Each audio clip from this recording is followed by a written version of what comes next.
프랑스 반의 고인돌 다음은 니 백력을 보면서 생각해본 가설. 한반도의 고인돌들이 오래된 것일수록 거대하고 정교하게 건축된 이유. 토론돌에 새겨진 속삭임, 거석 건축의 세계적 현상. 신석기 시대와 청동기 시대에 걸쳐 인류는 거대한 돌을 사용하여 기념물을 세우는 거석 문화 메갈리틱 컬처라는 세계적인 현상을 만들어냈습니다.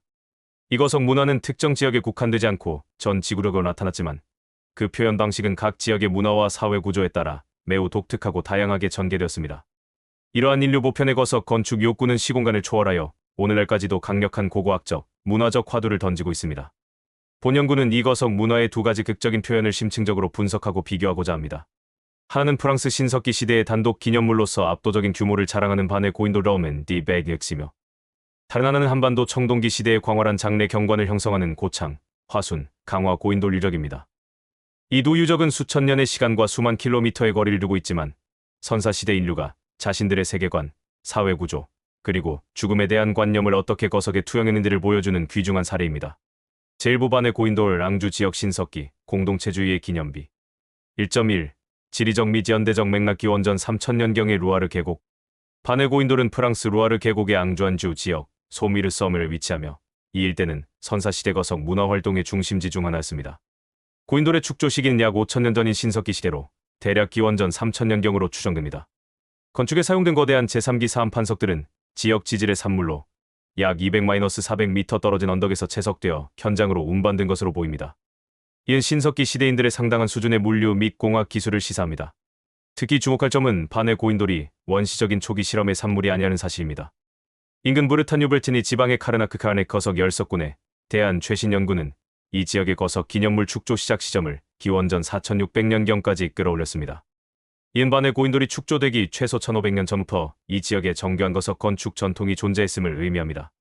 따라서 반의 고인돌은 고립된 경이로운 유적이 아니라 오랜 세월 축적된 지식과 사회 조직력의 정점에서 탄생한 성숙한 단계의 기념물로 이해해야 합니다.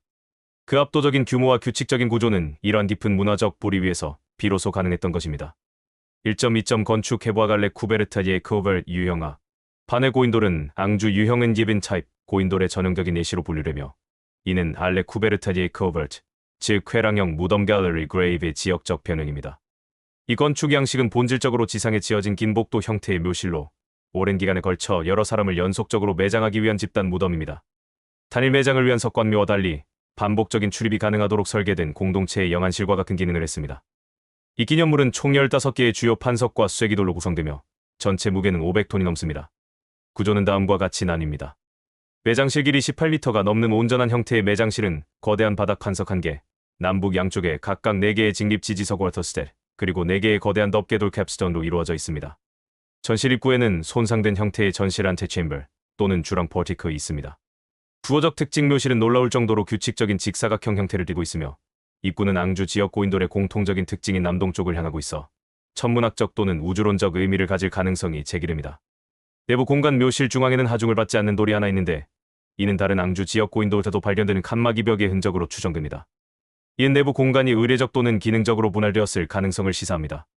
1.3. 공학 기술의 위협 규모, 질량, 그리고 건설. 반의 고인돌은 프랑스에서 가장 크고 유럽 전체에서도 손꼽히는 규모를 자랑합니다.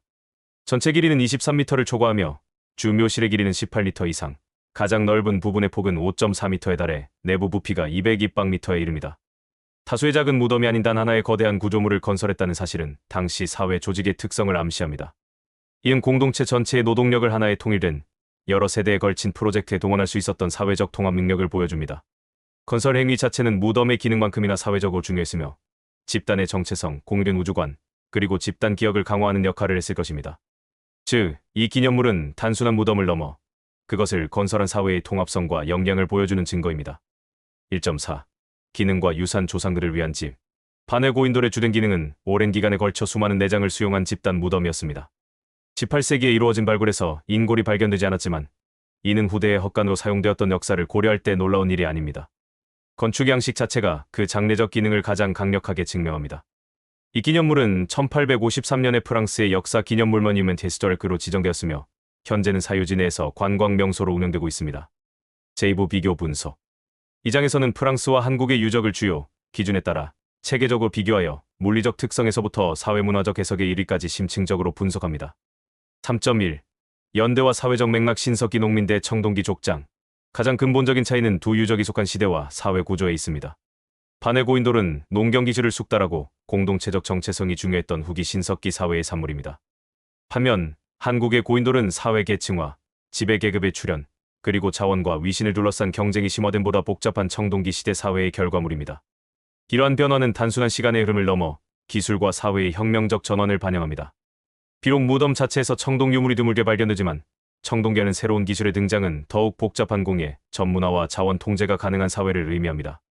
이 새로운 사회 질서는 새로운 형태의 기념비적 표현을 요구했습니다. 즉, 공동체 모두를 위한 무덤이 아니라 강력한 소수를 위한 무덤이 필요해진 것입니다. 고인돌은 이 새로운 사회 위계를 정당화하고 과시하는 도구로 기능하게 되었습니다. 3.2점 건축과 장례 의례 열린 영안실, 대봉이 된 무덤. 반해 고인돌의 알레 쿠베르트 구조는 본질적으로 개방적이고 재사용이 가능합니다. 기은 산자들이 공동체의 새로운 구성원을 안치하기 위해 반복적으로 들어갈 수 있는 죽은 자들의 집입니다. 반면 지하에 석관을 두고 거대한 돌로 봉인하는 한국의 바둑판식 및 개석식 고인돌은 보다 최종적이고 비가역적인 내장을 암시합니다. 지상에 석실이 있는 탁자식조차도 쉽게 접근할 수 없는 주된 내장 시설을 덧보이는 경우가 많습니다. 이은 죽은 자와의 관계가 지속적인 상호작용으로는 최종적인 안식처를 표시하고 기념하는 데 중점을 두었음을 시사합니다. 최근 한국 고인돌 연구에서는 화장과 짱의 흔적이 확인되고 있는데 이는 프랑스 회랑형 무덤에서는 일반적으로 나타나지 않는 복잡한 장례, 의례의 또 다른 측면을 보여줍니다. 3.3. 기념비성의 표현 단위 거인 대집단 경관. 반해 고인돌의 힘은 집중적이고 즉각적입니다. 방문자는 그 순수한 질량과 부피에 압도당합니다. 그것은 하나의 압도적인 존재감을 가집니다. 반면 한국 고인돌의 힘은 환경적이고 누적적입니다. 수백 개의 구조물이 흩어져 있는 경관을 거닐 때 마치 거대한 조상들의 도시에 들어선 듯한 느낌을 받게 됩니다. 특히 화순의 채석장은 이러한 활동이 지속적이고 거의 산업적인 규모로 이루어졌음을 보여주며 그 인상을 강화합니다. 그럼 이어서 딥다이브에게 마이크를 넘기겠습니다. 오늘 딥다이브는 한반도 고인돌 이야기를 좀 깊게 파볼까 합니다. 이게 참 신기한 게 전 세계 고인돌 절반 이상이 우리나라에 있잖아요. 4만 기가 넘는다니 대체 왜 그런 걸까요? 네, 정말 흥미로운 지점이죠. 그 많은 고인돌이 왜 하필 한반도에 집중됐을까? 오늘 저희가 그 기원부터 한번 쭉 따라가 보려고 합니다. 기원이요? 그럼 어디서부터 시작해야 하나요? 시작은 저 멀리 유럽 신석기 시대까지 거슬러 올라갑니다. 그때 공동체 무덤 아이디어가 있었거든요. 아, 공동체 무덤이요? 네, 그 아이디어가 유라시아 스텝을 거치면서는 이게 개인이나 좀 힘 있는 가문의 무덤 이런 식으로 살짝 바뀌고요. 아, 성격이 변했군요. 그렇죠. 그게 이제 한반도로 딱 들어와서는 처음에는 지배층의 상징처럼 쓰이다가 나중에는 뭐랄까 사회 전반으로 확 퍼져나가는 아주 독특한 과정을 거치게 되죠. 와, 그 여정이 정말 다이나믹하네요. 유럽 공동체 무덤에서 스텝 지역 개인 무덤, 그리고 한반도 지배자 무덤, 마지막엔 민중의 무덤으로까지.